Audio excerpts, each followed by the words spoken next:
So today is our first DLR class है ना and ऐसे हम हमारा हफ्ता रैप अप करने वाले हैं आज by touching every subject है ना and having introductions for every subject. So that's a great thing. It means that we are reaching a milestone in our CAT preparation by touching all the subjects. At least we are aware now कि ये ऐसा है और ये ऐसा है. It's a great thing, right? In DILR is uh, पहले DILR का इंट्रोडक्शन दे देती हूँ. DILR तो you know it's data interpretation logical reasoning.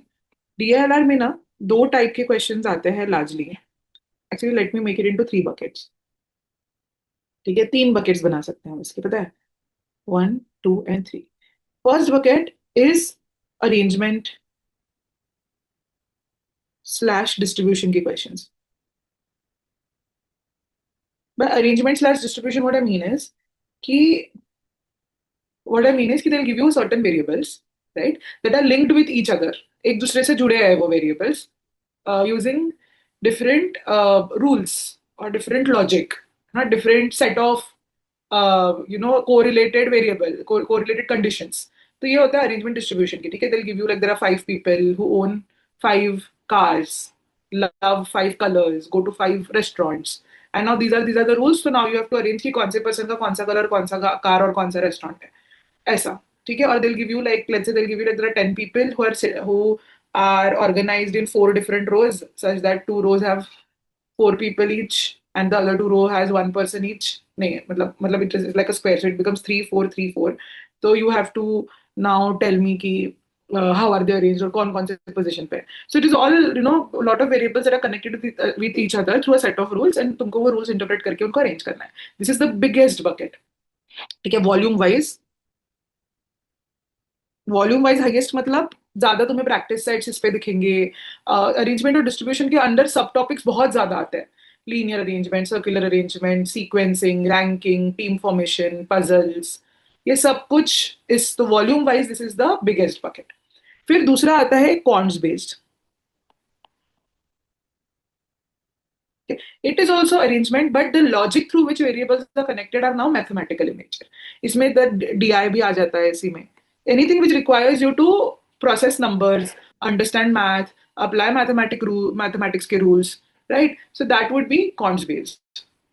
Okay, so this is volume wise arrangement से थोड़ा second number पे आएगा ये, but frequency wise, frequency मतलब एग्जाम में appear होने वाली frequency wise, राइट. एक इंपॉर्टेंस होता है, वेटेज होता है किसी चैप्टर का, right. Difficulty wise it's higher. ठीक है, सो क्वांट्स बेस्ड रीजनिंग के, DI based LR, LR based DI, ये सारे जो सेट्स होंगे इसको हम काफी फोकस तरीके से पढ़ेंगे because in previous years, since last few years it has been observe कि इनकी फ्रीक्वेंसी बढ़ते जा रही है. पहले नहीं होता था. 2019 में जितना मुझे याद है हमको तो नहीं था. ठीक है, अब कि क्वांट्स बेस्ड पे डीआई आता था हमारे टाइम पे डीआई आता था डायरेक्टली. फिर धीरे धीरे started merging DI and LR together, और वो एलआर के ही सेट्स ऐसे देने लगे कि उसमें कॉन्ट्स का लॉजिक लगने लगे. ठीक है, सो इसका वेटेज बढ़ते जा रहा है ईयर ऑन. उसके बाद the last bucket I called as miscellaneous. Miscellaneous means it has everything else. Very peculiar sets.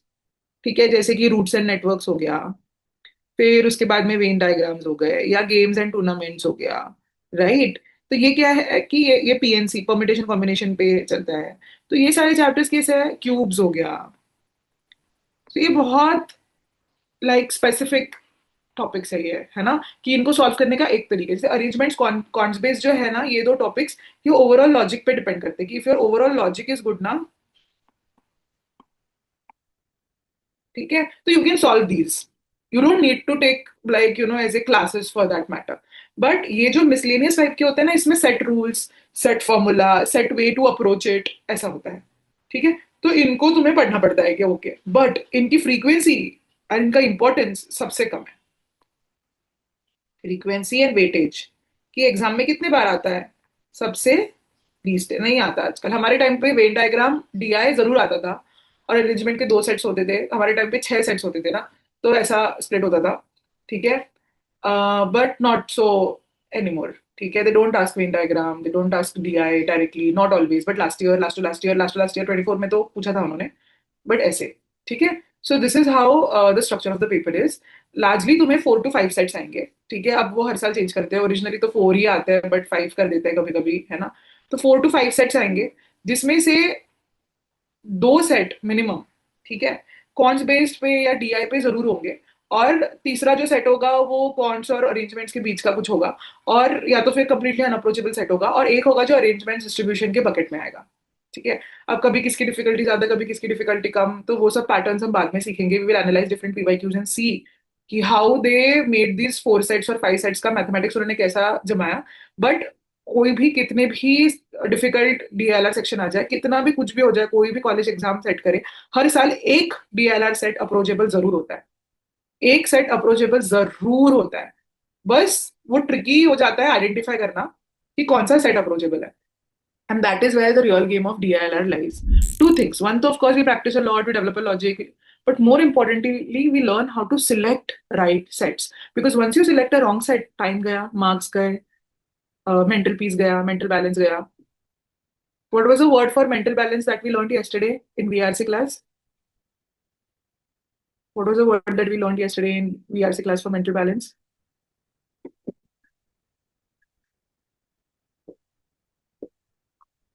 Who remembers? Somebody should remember. हाँ, इक्वानिमिटी। यस, इक्वानिमिटी, है ना। हमने सीखा था ना कि even in the face of chaos, equanimity सीखा था हमने, राइट। तो हमारा कामनेस जाता है उस समय पे, तो इट्स लाइक, तो that's why set selection strategy is another thing. So we have developed our DILR course in such a manner that over a period of time we will be learning different sets, we will be advancing to tougher and tougher sets over a period of time. हम बहुत basic से start करेंगे ताकि हमारा logic बहुत strengthen हो जाए। Secondly, when a set gets tough, logic is not tough, what is tough is focus, attention, approach. When, let's say, I am asking you to arrange 3 things, basis 3 rules, easy for you to do. But the moment I ask you to arrange 12 things and there are 20 different rules, you will get confused. Why? It's the same logic. It's like how in अपना quants वाला class, तुमको जब मैंने cat level question दिए तुम अटक गए, but वो कैट लेवल क्वेश्चन जो था हमारा, उसको मैंने 3-4 सवालों में अलग अलग स्प्लिट किया और तुम मुझसे पहले प्रैक्टिस करी, सब जवाब दे पाए थे। The moment I put it all together to form one single question, we got stuck. Same way in DILR. It's not that they कुछ नया हो जाता है, the same thing, but they complicate it, they step it up, कि it's like breaking 4 or 5 different questions into one single set. And then now you are confused because you are not able to focus enough कि how do I go ahead, right? Always imagine it like there are 2 wires which are entangled. तुम्हारे necklaces होते हैं, कभी कभी हम necklaces गलत तरीके से स्टोर कर देते हैं, तो वो एंटेंगल हो जाते हैं ना एक दूसरे में। तो two two are entangle, it's ठीक है, तुम बैठ के उसको निकाल लोगे। But imagine like your 5 or 6 different necklaces are entangled with each other, it becomes difficult, right.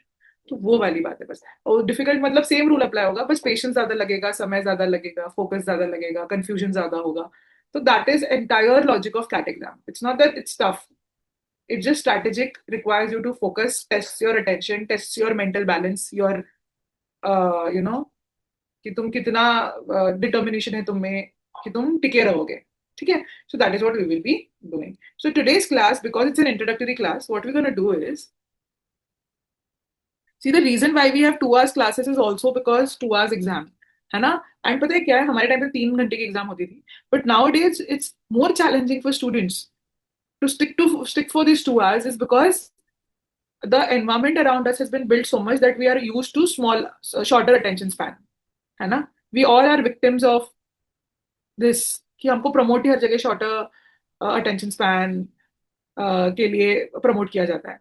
तो वो सबके साथ अभी हो चुका है ना। And that is it becomes more challenging, and that is why we have 2 hours class. And when we will have PYQ sessions, revisions, etc., we will have 3-4 hours of class also.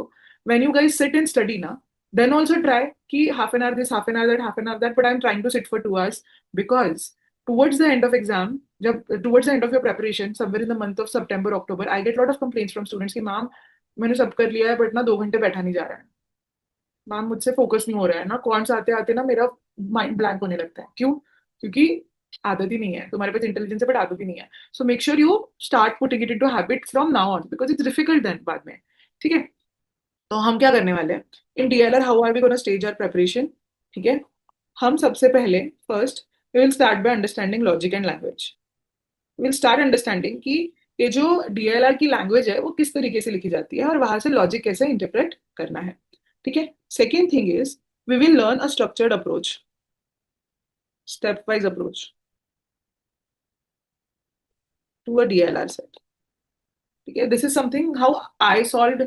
It has worked for me after I solve multiple sets. After I failed in solving multiple sets, I got stuck, I made mistakes. उसको revise कर करके as a student जो मैंने develop किया था, फिर then when my teaching journey started वो और मैं ये कर पाई बिकॉज बच्चों के भी मिस्टेक्स देखे मैंने, है ना. तो उससे then I have devised it specific step wise approach that I think works for any DLR set.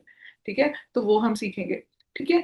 Thirdly we will apply this on a set and we will learn उसका इंपॉर्टेंस.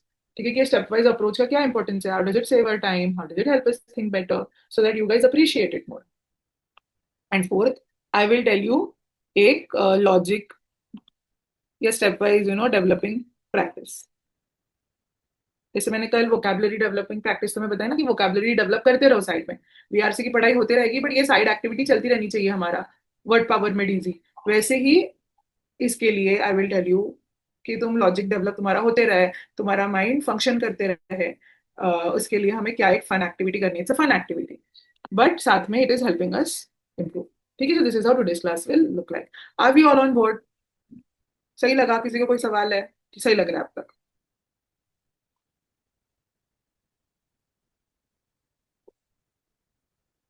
बढ़िया. मुझे एक बात बताओ वैसे, how would you rate yourself on the scale of 10 in terms of logical reasoning? ये puzzles वजल solve करने में कितना तुम्हारा लॉजिक दिमाग चलता है? Tell me, rate yourself out of 10.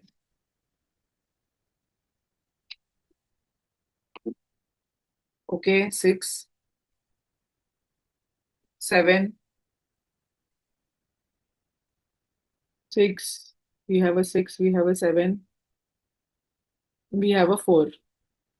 On a higher side you are 4. Interesting.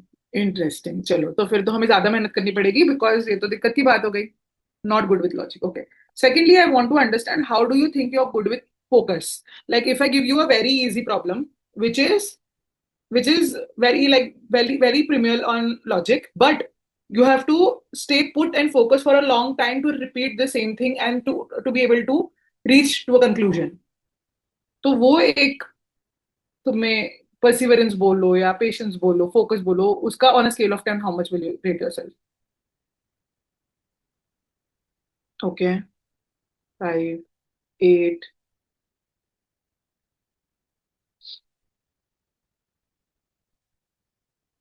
8. चलो. Good. Good. So as long as your logic is weak, but at least you're somebody who can be persistent towards something, we can still develop it. है ना? चलो सही है. बढ़िया है. Okay. तो let us now move ahead. ठीक है. First, let us understand logic and language. So DILR is of course full of lot of words, right? Lot of words because the clues are given in form of words. So clues are given in form of words, and then you have to understand the clues in order to understand what logic is used to connect different variables in question. So we will learn how to interpret that language. तुम्हें एक certain set में तुम्हें as an example दूंगी. This is not an exclusive set of language or words that are used to indicate connections, but at least we will get to thinking कि कैसे connected होती है चीजें. ठीक है. Like let's say there is an arrangement, कोई arrangement in question है. ठीक है. और उन्होंने तुमको बोला है कि A is sitting next to B. What does it mean according to you? I want you to draw on your own book.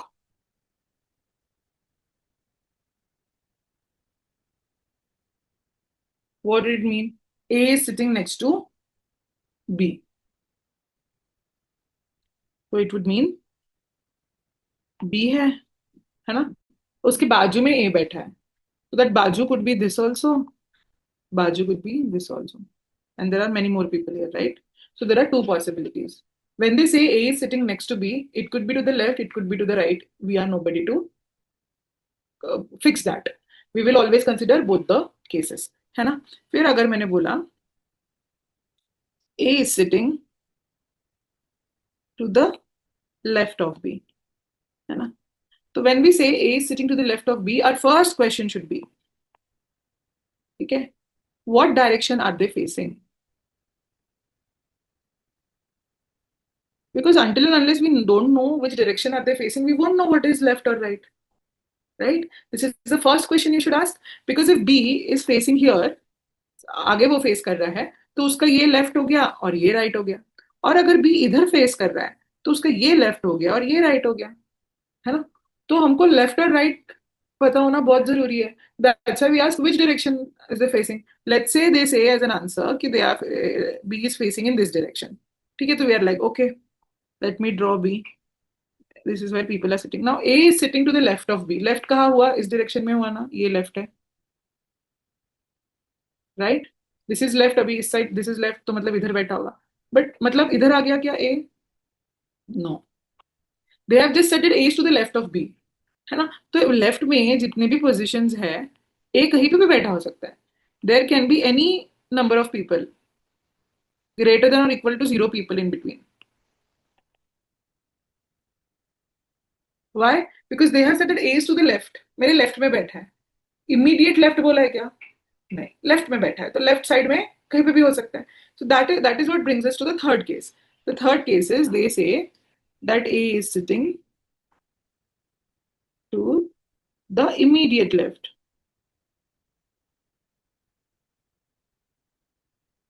So then we are like okay okay okay, तो ए बी अगर इधर face कर रहा है, तो ए उसके immediate यहाँ पे और लोग होंगे, यहाँ और लोग होंगे, और ए उसके इमीडिएट लेफ्ट पे बैठा है. राइट? फिर उसके बाद में और एक कंडीशन होती है कि A is sitting to the extreme left. Extreme left of B का क्या मतलब है कि suppose there are so many people and B is here. A is sitting towards the leftmost corner. There are no people on that side of A. So this is called extreme. ठीक है, in an arrangement. So do you understand the difference? कि next का मतलब क्या होता है? Next could be anything. Then left का मतलब होता है क्या? Anywhere in the left. Immediate left, extreme left, anywhere in the left. So this is how one word can change how you are interpreting the position of two variables. Do you understand this? Hmm? It becomes extremely important for you guys to notice these small words so that तुम्हारा logic सब सही सब तुमने पढ़ लिया, सब कर लिया, बट अगर ये एक एक वर्ड्स मिस कर दिए which are actually telling you the exact positioning, तो तुम गलत सॉल्व करोगे. है ना? Okay. Then next, what other language can be there? जैसे ए इज सिटिंग. अच्छा ठीक है. C is sitting between A and B. How will this look? Give me on the chat. Use your underscores. Use underscores to show me.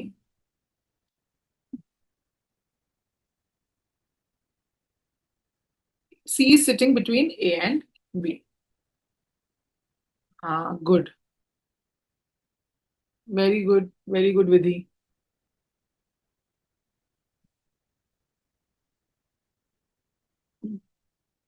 Yes.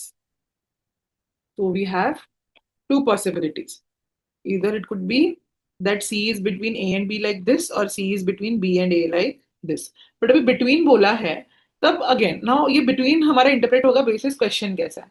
ठीक है? It could also be that there are people, and this is exactly same number of people होंगे A और C में जितने C और B में है. Same goes here. ठीक है? But usually in between would say that it is directly in between. So you have ACB or BCA, there are no people उनके between the two people. But again it will depend कि question में कैसी conditioning है, कितने लोग दिए हुए हैं, उसके हिसाब से तुम डिसाइड करोगे. ठीक है? चलो, अब one more. A is sitting two places to the left of B. A is sitting two places to the left of B. What would it mean? अगर B यहाँ पे है, अरे, अगर B यहाँ पे है, तो लेफ्ट साइड में ए कहाँ होगा? इधर की इधर? What is the answer? 1 2 लिख देती हूँ. 1 2. Two places to the left.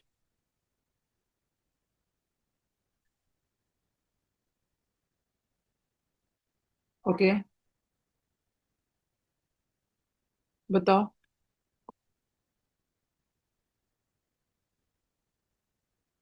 A is sitting 2 places to the left. बताओ बताओ Nitya, Gayatri, I want answers from you guys also. Yes. Good. Good. Yes. 2 places to the left का मतलब होता है 1 2. यहाँ पे बैठेगा A. 2 places to the left. उसकी जगह पे अगर बोला होता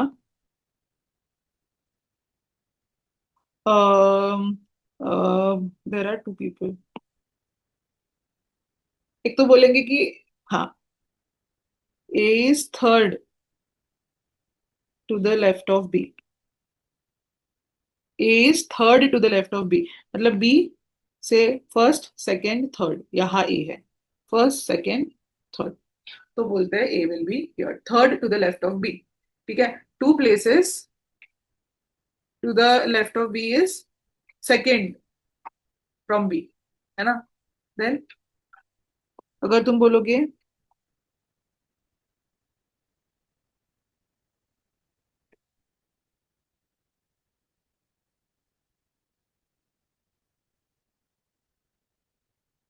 2 people या 2 spaces between them, then also the same interpretation will come कि 2 लोग हैं और फिर ये आया 2 people in between them. Right. Okay. Alright. Do we understand कैसे अरेंजमेंट में छोटे छोटे वर्ड से उन्होंने प्ले करा है to showcase different different sort of arrangement. Are we all good with this? Are we all on the same page with this? है ना. तो ऐसे ही तुम्हारे अरेंजमेंट के क्वेश्चन में and throughout you will see different different ways in which two variables are related with one another. Always interpret it according to the question. हमेशा question को भी ध्यान में रखना कि कितने वेरिएबल्स है, कितनी पोजिशन है, किस तरीके से उनको अरेंज करा गया है to understand the nuances of what they are trying to say. Right? Many a times they use the word immediately before, or they'll say A came before B. So is it immediately or is it like बहुत पहले? वो सब तुम्हें interpret करना सीखना पड़ेगा और वो क्वेश्चन के कॉन्टेक्स्ट में डालना पड़ेगा. ठीक है.